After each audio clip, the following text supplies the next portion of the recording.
क्या पढ़ने वाला है बाबू? Chapter 1 force and pressure. मतलब कि तुम्हारा क्लास 8 में ही 3 भाग में बट गया। फिजिक्स, केमिस्ट्री और जॉब। बायो, है ना? तो बायो का एको चैप्टर किया। कौन सा? Crop production and management. अच्छा। और केमिस्ट्री का एक भी ट्यूशन में या स्कूल में? यहाँ पर नहीं किया। ओके। तो उधर हम लोग एक ही चैप्टर किए हैं हम्म, और ये दूसरा चैप्टर चलेगा, हम्म। Force and pressure. चलो, कोई समझता है फोर्स एंड प्रेशर से कुछ भी? जो भी तनी वहीं कहीं भी नाम वाम सुना होगा, कुछ भी तो बता सकता है। फोर्स एक सामान को एक जगह से या दूसरे जगह ले जाते हैं, इसमें जो एनर्जी लगता है जो उसे फोर्स कहते हैं। एनर्जी जो वहां से एक समान, जैसे हम ये पेंसिल है तो यहाँ उठाए ऐसे और यहाँ से दूसरा जगह लेके, ये फोर्स है। हम्म, और इसको अच्छे से डिफाइन कर सकता है, अच्छे से बतला सकता है? नहीं। तुम अपना डेली दिन के घर में मतलब अपना डेली दिन जो है घर में फोर्स का इस्तेमाल करता है, जानता है? नहीं जानता है? हम्म, फोर्स का इस्तेमाल डेली तुम अपने घर में करता है, और कहाँ कहाँ करता है ये तुम हमको बताओ। गेट खोलने में। वहाँ फोर्स लगता है? सीधे करना, पुश करना अच्छा, पड़ता है। पुश करना मतलब कि फोर्स लगता है। अच्छा, पुल में भी फोर्स लगता है? हम्म, पुल का मतलब क्या होता है? पुल मतलब अपने और खींचना।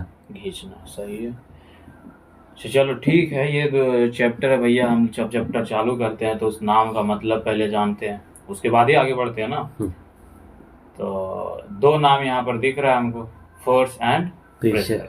चलो टूटा फूटा ही सही कुछ तो फोर्स के बारे में बताया, और टूटा फूटा ही सही कुछ प्रेशर के बारे में बता दो। प्रेशर। हम्म। अपना डेली लाइफ में, अपने डेली के दिनचर्या में कहाँ कहाँ तुम प्रेशर शब्द इस्तेमाल करता है? कहीं करता है? नहीं। और हम बोले कि तुम करता है तब? प्रेशर मतलब किसी भी चीज को दबाना। हाँ, दबा करके जो एकदम उसका एरिया कम कर दिया जाता है, तब उसको बोलते हैं प्रेशर। बाइक धोता है, हम्म, या फिर कभी वॉशिंग वाला बाइक वाला वे शोरूम जहाँ पर गाड़ी वाड़ी धुलाता है वहाँ जाता है। हम्म, हाँ, घर में जब तुम्हारा घर बन रहा था तो घर को पटाने के टाइम प्रेशर वैसे दबाता था होगा पाइप को, है? और उसके बाद दूर तक जाता होगा पानी, और ऐसे नहीं दबाता होगा तो ऐसे बस नीचे नीचे गिरते रहता है ना? और उसके बाद फिर जब पानी कम आ रहा होगा तो भैया को आवाज देता होगा, भैया थोड़ा जोर से खोलो, है? जोर से खोलते हैं तो तुम्हारे पास और ज्यादा पानी आता होगा, तुम और ज्यादा पुश करता होगा तो और प्रेशर में बढ़ता होगा, है ना? और तो वो जो तुम दबा रहा है और उसका जो सरफेस एरिया कम कर दे रहा है, और जिससे कम एरिया में जो पानी निकल रहा है ना वहां पर, उसे कहते हैं भैया प्रेशर। ठीक है। खैर, ये दो नाम का थोड़ा थोड़ा रफली बैकग्राउंड समझ में आ गया तुमको? हम्म। आगे क्या क्या करने वाले हैं इस चैप्टर में भैया हम लोग, ये देखते हैं।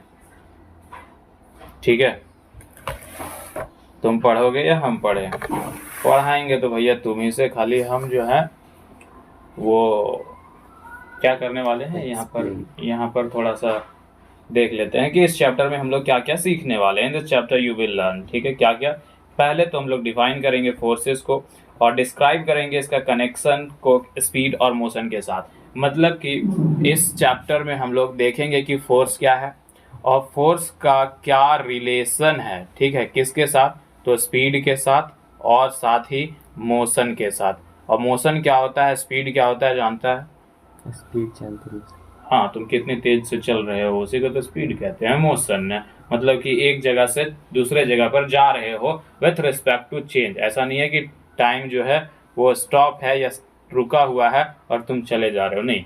मोशन करेंगे लेकिन साथ में टाइम भी चल रहा होगा, तभी तो हम कहेंगे कि वो मोशन हो रहा है। ठीक है, तो देखेंगे इस चैप्टर में उसी के बारे में कि डिफाइन करेंगे सबसे पहले फोर्स को, फिर उसका क्या कनेक्शन है स्पीड के साथ, मोशन के साथ, ये सब कुछ को देखेंगे हम लोग। और दूसरा जो पॉइंट बताता है, explain how forces act object. ठीक है, देखेंगे कि कैसे कोई फोर्स, कैसे कोई ऑब्जेक्ट पर जैसे कि ये मान के चलते हैं कि ये तुम्हारा जो है स्टडी टेबल है, ऐसे ही मान लेते हैं। तुमको घसकाना हुआ तो इधर से घसकाना हुआ तो इसको इधर धक लेगा, इधर से धकलना घसकाना होगा तो इधर धक लेगा, और नीचे तो पंखों में नहीं धक लाएगा, नीचे वो तो जमीन है, जमीन में कहाँ देगा, मतलब साइड वाइज हम लोग इधर उधर पुश कर सकते हैं। हाँ, फिर नीचे से चाहे तो उठा सकते हैं, है ना। तो हम लोग देखेंगे कि कैसे ये जो है हाउ, ठीक है, हाउ मतलब कैसे, कैसे इन पर हम कोई भी चीज पर, कोई भी ऑब्जेक्ट पर फोर्स लगा रहे हैं, ठीक है। यहाँ तो भाई खैर हम एक तुम्हारा स्टडी टेबल ले लिए, बाकी और जगह पर कैसे हम लोग फोर्स लगाते हैं उन चीजों को हम लोग देखेंगे इस चैप्टर में, ठीक है। दूसरा देखेंगे कि define and compare contact and non contact forces. अब फोर्सेस भी दो तरीके के सर, ठीक है। एक कॉन्टैक्ट मतलब कि हम तुम टच करके, हम तुम नहीं, किसी ऑब्जेक्ट के साथ हम टच करेंगे एक दूसरे को, और दूसरा नॉन कॉन्टैक्ट जिसमें हम टच नहीं करेंगे लेकिन वो चीज कहीं से मूव हो जाएगा, एक जगह से दूसरे जगह हो जाएगा, उसे ही हम क्या कहेंगे, नॉन कॉन्टैक्ट, ठीक है।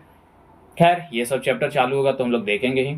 उसके बाद apply the understanding of the pressures to a real life scenario. अभी हम एग्जांपल दिए कि पानी जब तुम पटा रहे हो तो वहां पर बढ़ा है ना, तो इसी प्रेशर को हम लोग अपने रियल लाइफ में, अपने दैनिक जीवन में, अपने एवरीडे लाइफ में हम लोग देखेंगे कि कहाँ कहाँ पर हम लोग अपना इस प्रेशर का इस्तेमाल करते हैं, ठीक है। ओके, अब तुम्हारे चैप्टर का जो एक पॉइंट है भैया, कनेक्शन टू आवर लाइफ, ठीक है। ये जो चैप्टर हम लोग पढ़ने वाले हैं उसका हमारे लाइफ से, हमारे दैनिक जीवन से क्या कनेक्शन है, क्योंकि कोई भी चीज़ होता है हमारे सराउंडिंग में, उसका कोई ना कोई कनेक्ट और कनेक्शन होता है हमारे साथ, है ना। जैसे कपड़ा पहने हो, इसका कनेक्शन है ना यार, बॉडी ढकने का काम कर रहा है। अभी गर्मी का दिन है तो लाइट वेट वाला कपड़ा पहनते हैं, ठंडा में पहनेंगे तो एकदम हेवी वाला, एकदम 2-3 गो जैकेट डाल लेंगे, है ना। तो ये तो होता है ना कि क्या कनेक्शन है। तो इसी तरीके के यहाँ भी देखेंगे कि फोर्स और प्रेशर का क्या हमारे दैनिक जीवन में कनेक्शन है। पहला, understand how one can win a ठग ऑफ वार। ये पता नहीं तुम खेले होगे या नहीं खेलोगे, लेकिन क्या होता है स्कूल में खिलाया जाता है, ऐसा रस्सी दे दिया जाता है, एक ग्रुप तुम लोग रहता है, एक ग्रुप और रहता है।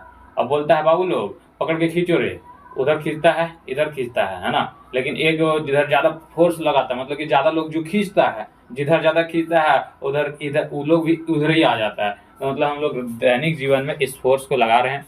यहाँ एक फोर्स दिखा, थग ऑफ वार, मतलब रस्सी खींचा वाला जो गेम खेलते हैं उसी को कहते हैं थग ऑफ वार, ठीक है।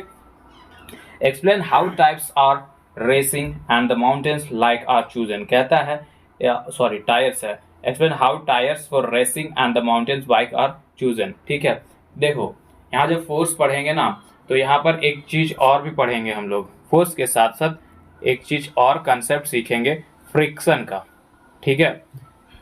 तब हम लोग इस बेसिस पर हम अपने लाइफ में ये समझ पे आएंगे कि जो टायर होता है ना, चाहे बाइक का हो चाहे साइकिल का हो, अगर ये बाइक और साइकिल यहाँ पर चल रहा है सिंपल रोड में तो उसका टायर कैसा होना चाहिए, और अगर वही चीज़ माउंटेन में चल रहा है तो उसका टायर कैसा होना चाहिए। क्योंकि अगर तुम कभी टीवी मोबाइल कहीं पे भी देखा होगा तो जो माउंटेन वाले में चलते हैं ना उनके गोटी टायर में बहुत बड़ा बड़ा होता है, और इधर वाला में नहीं होता, छोटा छोटा सिंपल होता है गोटी, मतलब उसका स्ट्रक्चर, है ना। तो ऐसा क्यों होता है ये चीज़ हम लोग देखेंगे इस चैप्टर में जब घुसेंगे। अभी तो भैया ओवरव्यू है। उसके बाद explain why peoples feel sick at a high altitude, और क्यों कोई इंसान जैसे ही माउंटेन चढ़ रहा होता है, ठीक है, जैसे जैसे माउंटेन चढ़ रहा होता है, ऊंचाई पर जा रहा होता है, तो वो सिक मतलब कि भैया तुम्हारा लगेगा सांस उस चढ़िए ना रहा है, कमजोरी फील हो रहा है, लग रहा है कि अरे बैठ जाए गिर जाए। कभी आज तक कोई पहाड़ चढ़ा है? कोई भी पहाड़, छोटा मोटा कैनरी तो चढ़ा ही होगा यार, तो कैनरी चढ़ने में तुमको नहीं लगता अरे यार बैठने दो ना कुछ देर यहीं पर, लगता है कि नहीं लगता है? काहे लगता है?